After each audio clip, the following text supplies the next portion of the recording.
ان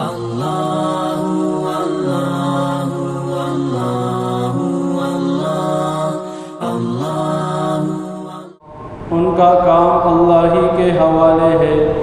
ثم ينبئهم بما كانوا يفعلون، پھر وہی جتلائے گا ان کو جو کچھ وہ کرتے تھے۔ من جاء بالحسنة فله عشر أمثالها، جو کوئی لاتا ہے ایک نیکی تو اس کے لیے اس کا 10 گنا ہے۔ ومن جاء بالسیئة فلا يجزى إلا مثلها، اور جو کوئی لاتا ہے ایک برائی سو سزا پائے گا اسی کے برابر۔ وَهُمْ لَا يُظْلَمُونَ، اور ان پر ظلم نہ ہوگا۔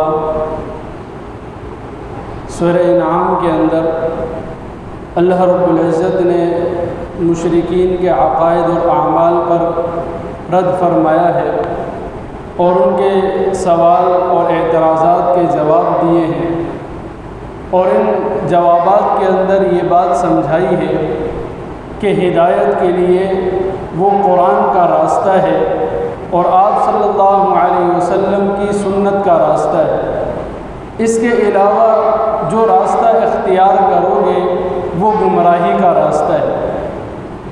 اس کے اندر اللہ رب العزت نے آیت مذکورہ میں اسی مضمون کو بیان فرمایا ان الذین فرقوا دینہم، بے شک وہ لوگ جنہوں نے اپنے دین کو ٹکڑے ٹکڑے کر دیا، دین کو مختلف حصوں میں تقسیم کر دیا۔ وَكَانُوا شِيَعًا، اور وہ لوگ گروہ اور جماعتوں میں تقسیم ہو گئے۔ لَسْتَ مِنْهُمْ فِي شَيْءٍ، آپ کا ان سے کوئی تعلق نہیں۔ تو فرمایا ایسے لوگ جنہوں نے اپنے دین کو ٹکڑے کیا، یہ کون ہے؟ حدیث کے اندر اس کی مثال بیان ہوتی ہے۔ آپ صلی اللہ علیہ وسلم نے فرمایا کہ الا ان بنی اسرائیل قد افترقت علی موسیٰ ب71 فرقة كلها ضالة الا فرقة واحدة الاسلام وجماعته، فرمایا کہ موسیٰ علیہ السلام کی قوم بنی اسرائیل 71 فرقوں کے اندر بٹ گئی، تمام کے تمام گمراہی کے اندر تھے، الا فرقة واحدہ، سوائے ایک فرقے کے جو اسلام پر تھا اور وہ ایک جماعت تھی۔ اور فرمایا ثم انها افترقت على عیسی ابن مریم على 72 فرقة، پھر یہ بنی اسرائیل عیسیٰ علیہ السلام کی دور کے اندر 72 فرقوں کے اندر بٹ گئے۔ كلها ضالة، تمام کے تمام فرقے وہ گمراہ ہیں، الا فرقہ واحدہ، سوائے ایک فرقے کے، الاسلام و جماعت، جو اسلام پر تھا اور ایک جماعت تھی۔ پھر فرمایا ثم انکم تکونون، پھر تم بھی ہوگے علی 73 فرقة، 73 فرقوں کے اندر بٹ جاؤ گے۔ کلها ضالة، تمام کے تمام گمراہ ہوں گے، الا واحدہ، سوائے ایک کے، اور وہ کون سا ہے؟ فرمایا کہ الاسلام و جماعت، جو اسلام پر ہو اور ایک جماعت کے پیچھے ہو، ایک جماعت بن کے چلے۔ اور ایک حدیث میں صحابہ نے عرض کیا یا رسول اللہ، ہدایت یافتہ لوگ کون ہیں؟ ہدایت پہ اور صراط مستقیم پر کون سا فرقہ ہے؟ فرمایا ما انا علیہ و اصحابی، جس پر میں نے زندگی گزاری اور پھر اس کو میرے بلا واسطہ شاگردوں نے، صحابہ کرام نے امت تک پہنچایا۔ میرا عمل اور صحابہ کا عمل یہ ہدایت کا راستہ ہے۔ تو یہ گمراہی کے فرقے ہیں۔ گمراہی دو قسم سے ہوتی ہے، فرقہ بندی، ایک عقائد کے اندر اور ایک اعمال کے اندر، یعنی یوں سمجھے اصول کے اندر اور فروع کے اندر۔ عقائد کے اندر اگر اختلاف ہو، تفرقہ ہو، تو یہ بہت بری بات ہے، گمراہی ہے، بدعت ہے، جیسے معتزلہ ہے اور فرقہ قدریہ ہے۔ معتزلہ یہ اللہ کی رؤیت کو نہیں مانتے، کہتے ہیں اللہ کو ہم نہیں دیکھیں گے۔ فرقہ قدریہ یہ قدر کو نہیں مانتے، اس کا انکار کرتے ہیں۔ اس طرح کے اور بھی روافض ہیں اور قسم کے جو عقائد کے اندر اختلاف کرتے ہیں، اصولی باتیں، جنت ہے، دوزخ ہے، فرشتے ہیں، ان چیزوں کے اندر جو اختلاف کرتے ہیں وہ تو گمراہ ہے۔ اور ایک ہوتے ہیں فروعی مسائل، ان کے اندر کچھ نرمی ہو سکتی ہے، ان کے اندر شدت نہیں اختیار کرنی چاہیے۔ تاتائیوں کے زمانے کے اندر حنفی اور شافعی کے مسئلے کو بہت شدت دی گئی۔ حنفی شافعی ایک ہدایت یافتہ مسلک ہے، فروعی مسائل کے اندر ان کا اختلاف ہے، بعض کہتے ہیں یہ سنت ہے، بعض کہتے ہیں سنت نہیں ہے۔ تو اب اس کو اتنی شدت دی کہ اس شدت سے کافروں نے فائدہ اٹھایا اور مسلمان کا قتل عام کیا۔ تو یہ جو فروعی مسائل ہوتے ہیں ان کے اندر شدت نہیں اختیار کرنی چاہیے۔ یہ فروعی مسائل ہیں، یہ صحابہ کرام کے زمانے کے اندر بھی تھے۔ دو صحابہ رضوان اللہ علیہم اجمعین وہ کسی سفر کے اندر تھے اور ان کے پاس پانی نہیں تھا، اتنے میں نماز کا وقت آیا تو تیمم کر کے نماز پڑھی۔ اب نماز کے وقت کے اندر ایک صحابی کو پانی میسر آ گیا، اب ایک کہنے لگا کہ بھئی دوبارہ وضو کر کے نماز پڑھنی چاہیے، اور دوسرا کہنے لگا نہیں نماز پڑھ لی ہم نے، ہمارے پاس اس وقت پانی نہیں تھا۔ یہ بات آپ صلی اللہ علیہ وسلم کے پاس پہنچی تو جس نے تیمم کر کے نماز پڑھی آپ صلی اللہ علیہ وسلم نے فرمایا اصبت السنہ، کہ تم نے سنت کو پا لیا، سنت یہی ہے پانی نہ ہو تیمم کر لو۔ اور جس نے دوبارہ نماز پڑھی تو فرمایا کہ تو نے دوہرا اجر پایا، تو نے جب تیمم کر کے نماز پڑھی تیرا فرض ادا ہو گیا، پھر جو پانی سے وضو کر کے نماز پڑھی وہ نفل تھی تو دوہرا اجر پایا، یعنی دونوں حق پر تھے۔ یہ فروعی اختلافات ہیں۔ تو فرمایا ایسے لوگوں کے ساتھ تم بیزاری کا اعلان کرو، فرمایا لست منہم فی شیء، پیغمبر صلی اللہ علیہ وسلم کا ایسے لوگوں سے واسطہ نہیں جو اپنی چاہت پر، اپنی آسانی کے لیے، اپنی مرضی کے مطابق دین میں ایجادات کرتے ہیں، دین میں نئی باتیں لے کر آتے ہیں اور ان کا دین کا نام دیتے ہیں کہ اگر یہ نہیں کرو گے تو کافر ہو، اگر یہ نہیں کرو گے تو تم کافر ہو جاؤ گے، حالانکہ دین کے اندر نہیں ہے۔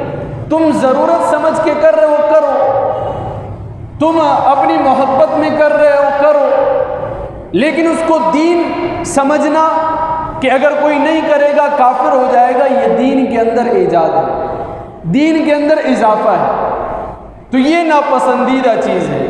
فرمایا انما امرہم الی اللہ، ان کا فیصلہ اللہ کے ہاں ہوگا، ان کا کام اللہ کے سپرد ہے۔ ثم ینبئہم بما کانوا یفعلون، پھر اللہ انہیں بتلائے گا جو یہ کام کیا کرتے تھے کہ یہ حق ہے یا باطل ہے، اللہ پھر انہیں سزا دے گا۔ اب اللہ نے سزا کا بیان فرمایا تو سزا کا قانون کیا ہے اللہ کے ہاں؟ فرمایا من جاء بالحسنۃ، جو ایک نیکی لے کر آئے، فَلَهُ عَشْرُ أَمْثَالِهَا، اللہ اسے 10 گنا بڑھا کر دیتے ہیں، ایک نیکی کا 10 ملتا ہے۔ یہ عام نیکی کا قانون ہے، لیکن فی سبیل اللہ، اللہ کے راستے میں ایک نیکی کرنا 700 گنا بڑھ جاتا ہے۔ علم حاصل کرنا یہ اللہ کے راستے میں نکلنا ہے۔ ہم یہاں درس سننے آتے ہیں اس نیت سے کہ اللہ کا قرآن سنیں، یہ اللہ کے راستے میں آنا ہے۔ جمعے کے دن ہم آتے ہیں بعض و نصیحت سننے کے لیے، تو یہ اللہ کے راستے میں نکل رہے ہیں، ہمارا ہر قدم اللہ کے راستے میں ہے۔ آپ صلی اللہ علیہ وسلم کی روایت ہے کہ جو جمعے کے دن وعظ و خطبہ سننے کے لیے آئے، اس کا ہر قدم ایسا ہے جیسے فی سبیل اللہ، اللہ کے راستے میں، تو اس کی ہر نیکی 700 گنا بڑھ جاتی ہے۔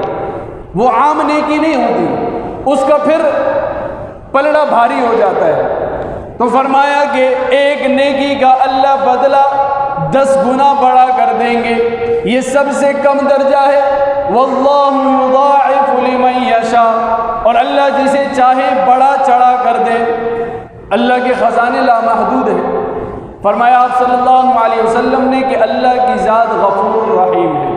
جب کوئی بندہ ایک نیکی کرتا ہے تو اللہ اسے 10 گنا بڑھا کر دیتے ہیں، اور اللہ جتنا چاہے زیادہ دے دے، اور اگر کوئی ایک گناہ کرے تو اللہ اسے 1 گناہ کی پکڑ کرتے ہیں، اور اگر وہ توبہ کر لے تو اللہ اسے معاف کر دیتے ہیں، اور اگر اس کے گناہ زمین بھر ہوں، اتنے گناہ ہوں کہ زمین بھر جائے، پھر وہ 1 مرتبہ اللہ سے توبہ کرے، اللہ سارے گناہوں کو معاف کر دیتے ہیں۔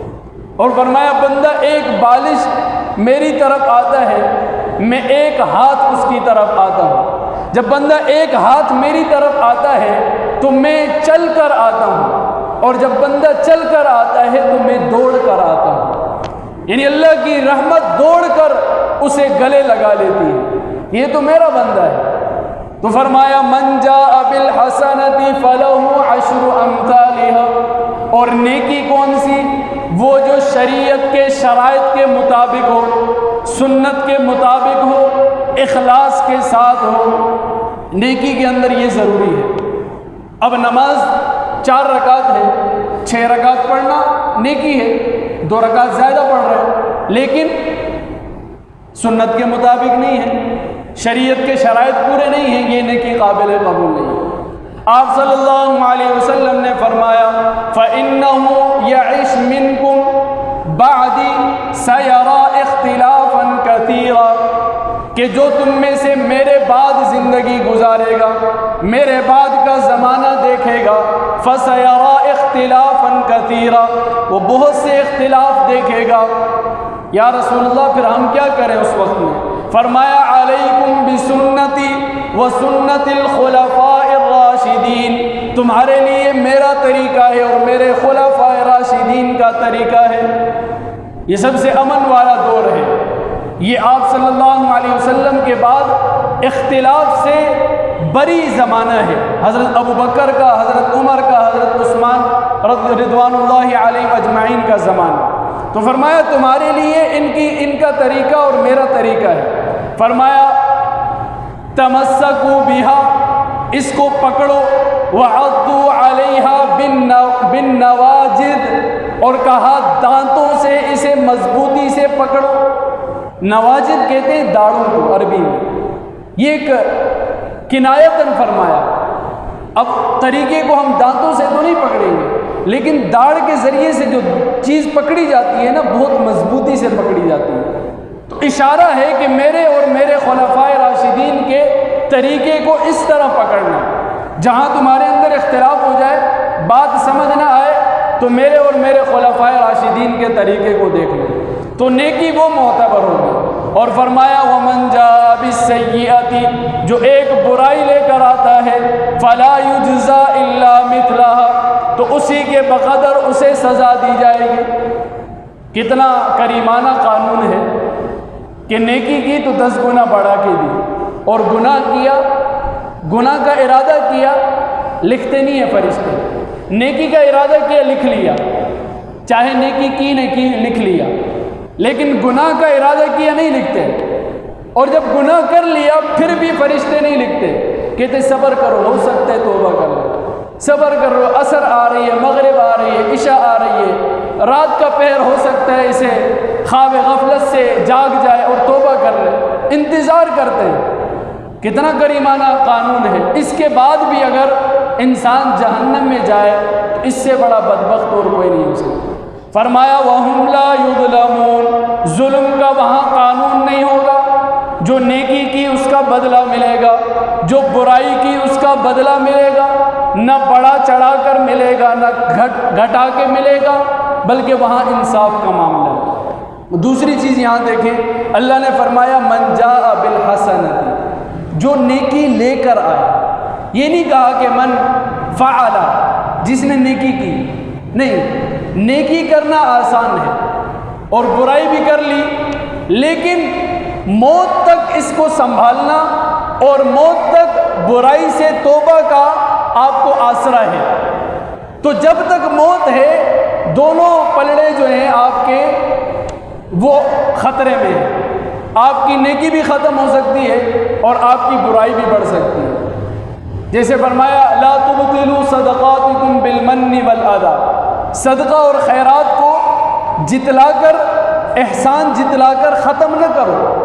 جب کسی کو خیرات دیتے ہو، صدقہ کرتے ہو اور پھر احسان جتلاتے ہو، میں نے تمہیں دیا، تو تمہاری نیکی برباد ہوگی۔ اسی طرح نیکیاں برباد ہو جاتی ہیں۔ تو جو لے کر آیا نیکی کر کے پھر اس کو حفاظت سے موت تک سنبھالے رکھا، کوئی ایسا کام نہیں کیا، اس کے لیے پھر اجر و ثواب۔ ہم سیرت کے درس کے اندر آپ صلی اللہ علیہ وسلم کی والدہ کی وفات کا اور عبد المطلب آپ کے دادا کی وفات کا تذکرہ کل گزر چکا۔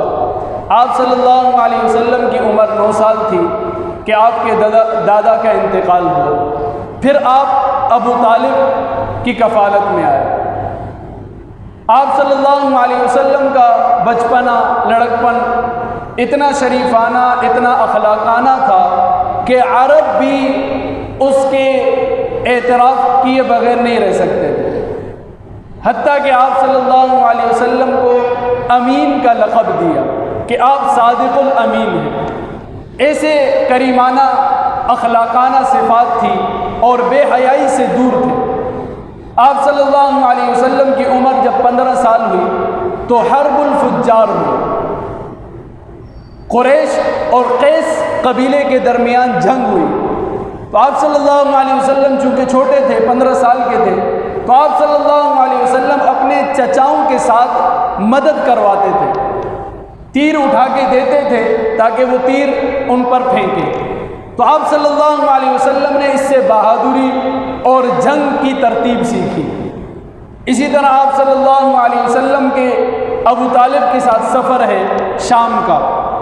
جب آپ صلی اللہ علیہ وسلم غالباً 9 سال کے تھے تو ابو طالب قریش 2 اسفار کیا کرتے تھے سال کے اندر، ایک یمن کے اندر اور ایک شام کے اندر، جو سورہ قریش کے اندر ہے، رحلۃ الشتاء والصیف، ایک سردیوں کا سفر، ایک گرمیوں کا سفر۔ تو شام کا سفر تھا، ابو طالب آپ صلی اللہ علیہ وسلم کو لے کے جانا نہیں چاہتے تھے۔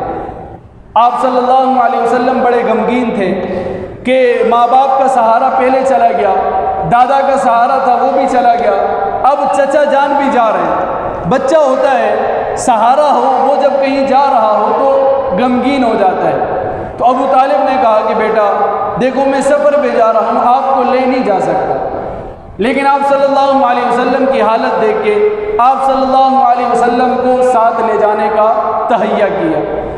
اب یہ سفر کر رہے ہیں، سفر کے درمیان میں ایک جگہ آتی ہے بصرہ، ایک بصرہ ہے، کوفہ بصرہ، یہ نہیں، یہ بصرہ ہے، یہ شام کے راستے میں پڑتا ہے بصرہ۔ تو وہاں ایک صنعاء تھا، عیسائیوں کا معبد تھا، کلیسا۔ وہاں ایک راہب رہتا تھا جس کا نام بحیرہ تھا۔ تو یہ جب بھی سفر کرتے تو اس کے قریب ایک جگہ تھی، وہاں پڑاؤ ڈالتے۔ سفر کے اندر آدمی تھک جاتا ہے، پڑاؤ ڈالتے پھر آگے سفر کرتے۔ تو کئی سالوں سے اس طرح چلتا تھا، لیکن یہ کبھی راہب باہر نہیں نکلا تھا۔ یہ سب کے ہاں مشہور تھا، یہ راہب بڑی عمر کا تھا، کبھی بھی باہر نہیں نکلتا تھا۔ لیکن اس دن جب یہ قافلہ وہاں رکا تو راہب باہر نکلا اور تمام قافلے والوں کی دعوت کی۔ قافلے والے بڑے حیران کہ یہ راہب تو کسی سے پوچھتا نہیں ہے اور یہ آج دعوت کر رہا ہے۔ تو کہا کہ اس بچے کا کفیل کون ہے؟ یہ نہیں کہا کہ ابا کون ہے، کیونکہ اسے معلوم تھا کہ جو نبی آخر الزماں آئے گا وہ یتیم ہوگا۔ تو کہا اس کا کفیل کون ہے، ولی کون ہے؟ کہا ولی اس کا ابو طالب ہے۔ ابو طالب کو بلایا اور کہا کہ آپ اس کے کیا لگتے ہو؟ کہا میں اس کا ابا ہوں۔ کہا نہیں، ابا نہیں ہو سکتے۔ اس نے کہا کیسے؟ کہا ہم نے پڑھا ہے جو نبی آخری زمان آئے گا اس کا والد نہیں ہوگا، یتیم ہوگا۔ تو کہا ہاں میں اس کا چچا ہوں۔ کہا اس کی اماں کہاں ہیں؟ کہا فوت ہو گئی۔ کہا ٹھیک ہے، یہ بھی ہماری کتابوں کے اندر لکھا ہوا۔ یہ ایک عیسائی کہہ رہا ہے، عیسائی عالم کہہ رہا ہے کہ ہماری کتابوں کے اندر لکھا ہوا۔ تو یہ تو وہ نبی ہے جس کے گن جو ہیں غیروں نے بھی گائے ہیں، دشمنوں نے بھی ان کے اوصاف اور ان کی نشانیاں بتائی ہیں۔ تو راہب کہنے لگا کہ یہ جو بچہ ہے یہ نبی ہوگا۔ اب ابو طالب نے کہا نبی کیا ہوتا ہے؟ انہوں نے کبھی سنا نہیں تھا۔ اس نے بتایا نبی یہ ہوتا ہے جس پر کتاب نازل ہوتی ہے وغیرہ وغیرہ۔ تو کہا اچھا۔ پھر قافلے والے ایک جگہ درخت کے نیچے بیٹھے۔ اب درخت جو ہے وہ سایہ دار تھا، قافلے والے وہاں بیٹھتے تھے، تو قافلے والے پہلے پہنچ کے وہاں بیٹھ گئے۔ اب آپ صلی اللہ علیہ وسلم بچے تھے، پیچھے رہ گئے۔ اب ساری جگہ جو تھی سایہ دار وہ قافلے والوں نے گھیر لی، کوئی بھی سایہ نہیں بچا تھا۔ آپ صلی اللہ علیہ وسلم دھوپ میں جا کے بیٹھ گئے۔ اب وہ درخت جو تھا اس نے دیکھا کہ یہ سونا لال ادھر بیٹھا ہے، تو گوارا نہیں کیا، درخت کی ٹہنیاں وہاں سے ہٹ کر آپ صلی اللہ علیہ وسلم پر سایہ کرنے لگے۔ تو راہب سمجھ گیا کہ یہ واقعی میں نبی ہے۔ ابو طالب کو بلایا، اس سے بات کی، آپ صلی اللہ علیہ وسلم سے بات کی۔ قصہ کافی طویل ہے۔ پھر کہا کہ اس بچے کو آگے نہیں لے جاؤ کیونکہ اس کے دشمن بہت ہیں۔ یہودیوں کو اگر پتہ چلا کہ نبی آخر الزمان بنی اسماعیل سے آیا ہے تو یہ اس کو ایذا پہنچائیں گے، قتل کرنے کے در پہ ہو جائیں گے، کیونکہ وہ انتظار میں تھے کہ آخری نبی ہماری نسل سے آئے گا، بنی اسحاق سے آئے گا، لیکن یہ بنی اسماعیل میں سے آیا، لہٰذا اس کو آگے نہیں لے کے جائیں۔ تو ابو طالب نے آپ صلی اللہ علیہ وسلم کو دوبارہ مکے روانہ کر دیا۔ پھر آپ صلی اللہ علیہ وسلم کا ایک دوسرا سفر جو 25 سال کی عمر میں ہوا وہ میسرہ نامی غلام کے ساتھ ہوا۔ تو پھر دوبارہ نستورہ راہب کے ہاں ملاقات ہوئی، تو نستورہ نے میسرہ کو بتایا کہ یہ نبی ہے، اور میسرہ غلام نے بھی آپ صلی اللہ علیہ وسلم کے اخلاق عالیہ دیکھی۔ تو حضرت خدیجہ رضی اللہ تعالیٰ عنہ جن کا یہ غلام تھا میسرہ، ان کو آگے بتایا۔ تو حضرت خدیجہ رضی اللہ تعالیٰ عنہ نے پیغام نکاح بھیجا کہ میں آپ سے نکاح کرنا چاہتا ہوں۔ حضرت خدیجہ رضی اللہ تعالیٰ عنہ کی عمر اس وقت 40 سال تھی، آپ صلی اللہ علیہ وسلم 25 سال کے۔ اس سے پہلے حضرت خدیجہ کے خامند فوت ہو چکے تھے، بیوہ تھی۔ تو آپ صلی اللہ علیہ وسلم نے نکاح کی حامی بھر لی، ابو طالب سے مشورہ کیا، ابو طالب نے خطبہ پڑھا اور آپ صلی اللہ علیہ وسلم کا نکاح ہوا۔ پھر اس کے بعد خدیجہ رضی اللہ تعالیٰ عنہ کا انتقال ہے، ابو طالب کا انتقال ہے۔ یہ سب سے بڑا آپ صلی اللہ علیہ وسلم کے پاس جو تھا سب سے بڑا صدمہ تھا۔ اس کو عام الحزن یعنی غم کا سال، آپ صلی اللہ علیہ وسلم نے اس سال کا نام غم کا سال رکھا۔ تو انشاءاللہ اس کو کل ہم بیان کریں گے۔ اللہ تعالیٰ عمل کی توفیق سے۔ الحمدللہ رب العالمین والعاقبۃ للمتقین، الصلاۃ والسلام علی سید الانبیاء والمرسلین، ربنا آتنا فی الدنیا حسنہ وفی الآخرۃ حسنۃ وقنا عذاب النار۔ سبحان ربک رب العزۃ عما یصفون وسلام علی المرسلین والحمد للہ رب العالمین، آمین۔